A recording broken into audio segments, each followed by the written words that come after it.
അമിത വേഗത്തിലെത്തിയ goods വാഹനം നിയന്ത്രണം വിട്ടുമറിഞ്ഞ് സ്വകാര്യ ബസ്സിലിടിച്ചു. കോങ്ങാട് എഴക്കാടാണ് സംഭവം.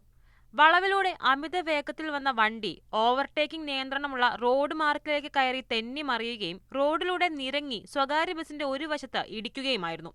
അപകടത്തിൽപ്പെട്ട ഗുഡ്സ് കണ്ട് ബസ് ഡ്രൈവർ റോഡിൽ നിന്ന് ബസ് മാറ്റാൻ ശ്രമിക്കുന്നുണ്ടെങ്കിലും വാഹനം ബസ്സിൽ വന്നിടിക്കുകയായിരുന്നു.